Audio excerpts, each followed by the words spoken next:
Do you ever feel like you're a million steps ahead of everyone else? So much that it feels like you're an alien almost from a different planet. That's how I feel when it comes to the new rules that are coming into place for real estate agents. Every time I post anything about how I feel that this is going to go, which is extremely logical, I get nothing but backlash. And that's okay. That's okay, because I'm a million steps ahead of the majority of the industry, because it's the same thing as when back in the day in 2008, I knew that I was going to be the number one agent in my market because of I could literally see the future. And I'm not saying like I know what's going to happen. Nobody knows what's going to happen, but it just if you take it from a logical, some people in the world have this ability to take logic and use that logic in a way that helps them identify the patterns of what the future could potentially and what the highest probability based on human nature and everything else under the sun. And there's a lot of pushback because we've been doing it this way for so long. So I totally get it.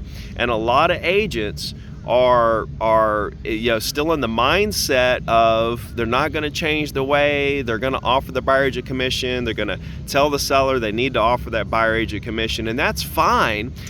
But the thing is yeah, you're doing it now today. So your argument is you feel like you're going to continue to be able to do it, like things aren't going to change. Let me just say, we are in a huge transition period, and it's going to take a while for this transition to complete. We're at the beginning stages of this transition period, and as we move through it, you're going to have both sides. You're going to have agents still doing it the same way as we used to do it, and you're going to have agents doing it a different way. Okay. So I had to come on here this week and at least do one video. So this will probably be the only video you guys see from me on YouTube, because I am in Clearwater, Florida. We're actually staying right there. I came down here for a conference, and we got a free day today. And then tomorrow I fly to Nashville to do a talk. And that talk I'm doing in Nashville, let me tell you something. That's going to be mind-blowing, because I'm going to lay out the new business model, right? The new business model, and I'll give you a little teaser. We're not going to be turning any buyers down. Let me just throw that teaser out there. But yeah, there's been some new developments here, and that's what I want to share with you today. And I just want to get a little deeper, and I just want to be able to voice my opinion and share my thoughts with you. You don't have to agree with it. You can do your business however you want to do your business. However you do your business does not bother me, and I have nothing to do with influencing the market. These rules were put in place without my consultation, and but I think a lot of the fears that you guys have are, how can I say this? They're not valid fears. I don't believe that buyers are going to go unrepresented. And honestly, I don't believe buyer agents are going to make much less money. I think they're probably going to make around the same amount. And guess who's going to pay it? Sellers.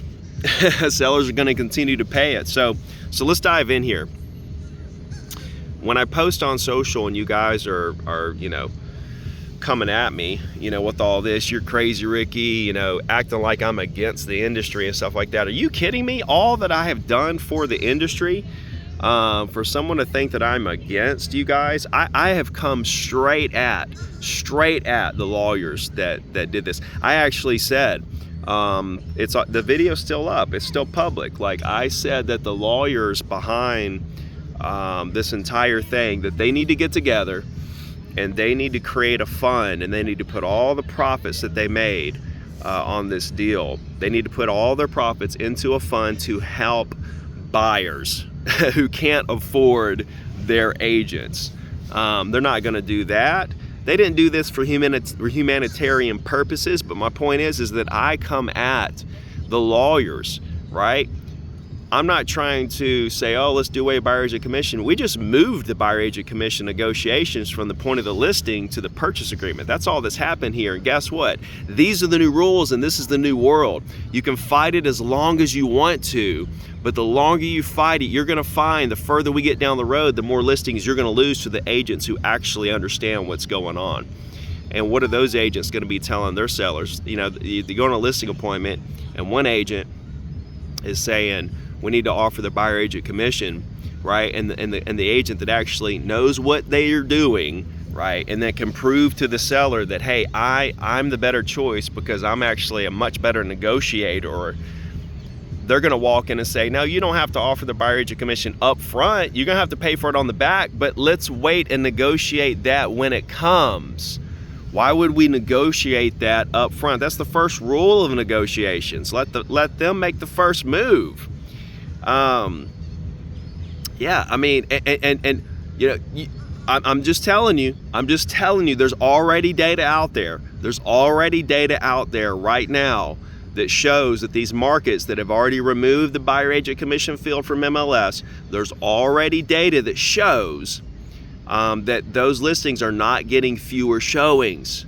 They're not, I'm sorry, they're not. That's not going to be the determining factor. If a buyer sees it out there, they're going to want to see it regardless if they're offered a buyer agent commission or not. Now, are there going to be instances during the transition period, right? There's going to be a lot of conflicting things happen during the transition period before we get to the new norm, which may take months and even years, where a buyer says, I only want to see properties that they're offering a buyer agent concession or seller concession or buyer agent commission. Sure, there's going to be some buyers that say that don't understand what's happening, but as we become more educated as industry, as real estate agents, as we, the buyers and the sellers, become more educated around what the situation actually is, it's going to turn to the new norm, which is we're going to negotiate the buyer agent commission in the purchase agreement. Now, sellers have been happy paying 5-6%, you know, for 4 decades. Okay,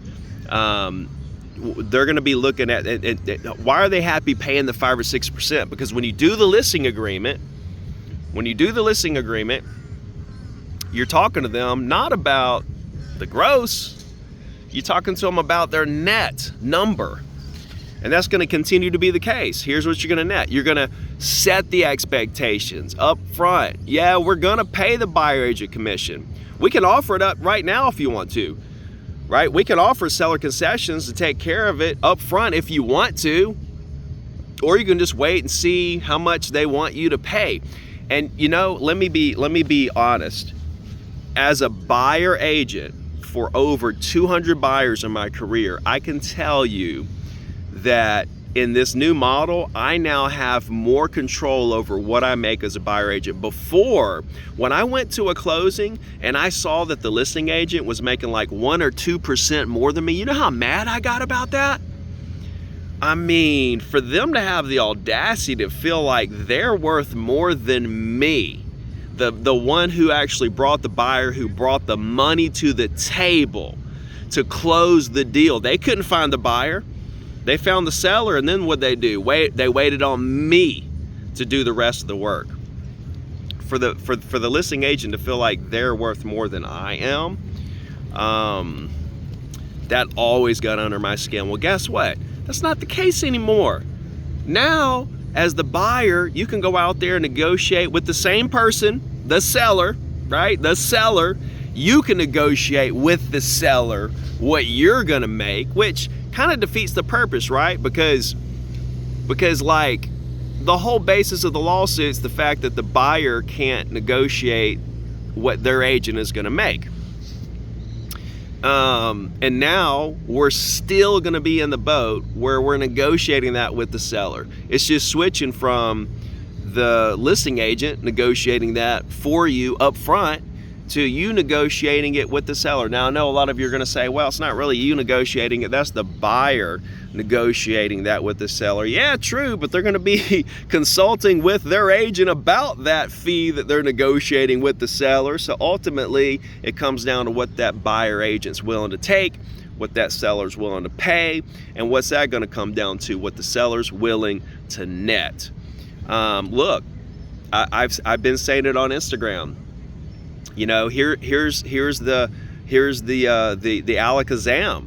Get the deal worked out. The seller wants to pay 1%. Get it worked out. Get it on paper. Get it agreed on. And then after you're agreed on, increase the price 2% and increase what the seller's paying at 3%. Guess what? The seller still nets the exact same amount.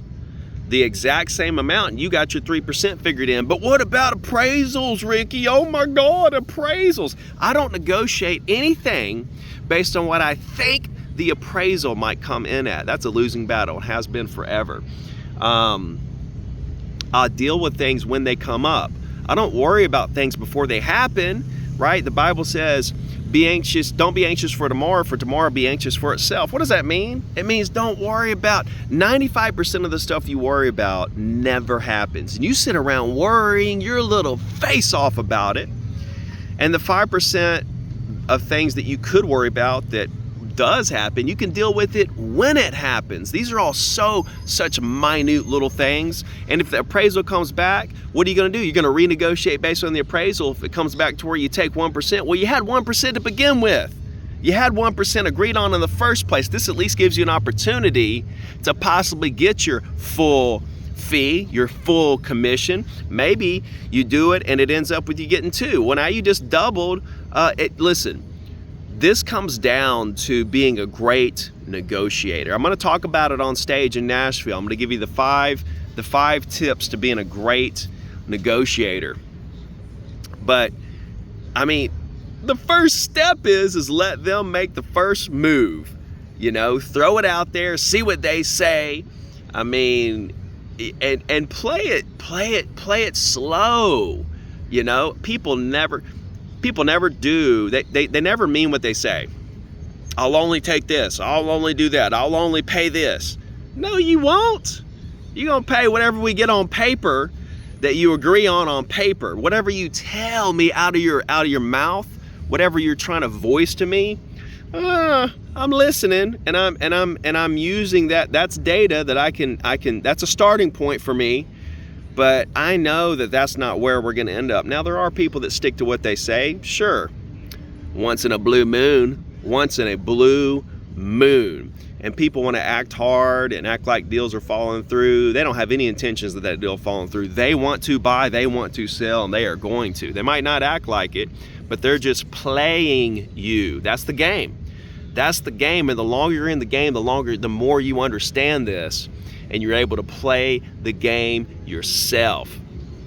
Guys, this is the opportunity. I'm telling you, if you can understand that going out here and explaining the new model to sellers and not trying to cling on to the old way of doing things, you're going to have a window of opportunity here where most agents are clinging on to the old way that things used to be done, and you're going to clean up. You're going to stack listings to the moon because you're going to be taking them at 3%, with an extra percent if an unrepresented buyer comes to you, which, let's face it, that ain't going to happen very often. You know, my stance was, and listen, I can change my stance. Right? I can change my stance anytime I want to as things develop. And I'm going to give you the very best advice that I possibly can. And guess what? If you follow my advice over the last 7 years that I've been coaching real estate agents, you are making millions. I never put you in a bad position. Anything I tell you to do, it works regardless of what that possible outcome is. For example, if I tell you, go out here and stack listings because the market's about to blow up, and you go out there and stack listings and the market doesn't blow up, what do you got? A pile of listings. Is that going to help you or hurt you? See, everything I tell you, it doesn't matter if what I'm predicting actually works out or not. You're going to be in the best position possible either way, and that's what I want for you. Everybody I give advice to, I want them to be in the very best position regardless of how the market turns out, the rules turns out, elections turn out, anything. I want you to be in the very best position possible. So when you go out there and you stack these listings for 3%, the change in my position. I don't think a lot of unrepresented buyers, I used to think that a lot of unrepresented buyers are going to come directly to the listing agents. I don't believe that anymore, because I think buyers are going to want agents, they're going to need agents, they're going to sign up for agents, and then The agents are going to take them on. They were taking them on for free anyway. They were taking on buyers and showing them around for free anyway. Why wouldn't they continue to take those buyers for free and get what they can get out of the seller on the back end? Of course they're going to. Are you kidding me? Nothing's going to change here, guys, except for the point of negotiation of the buyer agent commission. But you need to go out there. You see, don't fight this. I mean, the longer you fight this, and you may get away with it for a little while in the beginning of the transition, I get it, but the longer you hang on and cling to this old way of doing business that I didn't say I wanted, but it's here, then you're gonna find yourself losing listings to the more savvy agents that have adapted quicker, that are telling sellers exactly how it is. Because why would I go out there and tell a seller to offer a buyer agent commission up front, especially if they don't want to? I'm definitely not going to try to talk them into it. I'm not going to talk them out of it, right? But I'm going to give them all the options. That's the thing, giving your clients all the options, letting them make the decision, and whatever decision they make is fine. And if you're a buyer agent, go out there and negotiate the highest commission you can on every deal. I love that. I love the ability to be able to negotiate it within the deal, as opposed to the way that it was, right, where it was just locked in. I'm a very optimistic person, all right? So anyway, I hope you guys are crushing it this week. I know this week a lot of markets, the rules are starting to come into effect. My market is August 16th, and hey, listen, my dad's out there handling all of our clients, and I'm consulting with him every day on prepping him on how we're going to have to handle buyers and how we're going to have to handle sellers and everything. And I mean, you can't do anything but look at this as an exciting time. Otherwise, you're going to get swooped right into the herd, the crowd of all these agents that are scared, that are clinging on to the old way of doing things, and you're going to miss the entire opportunity.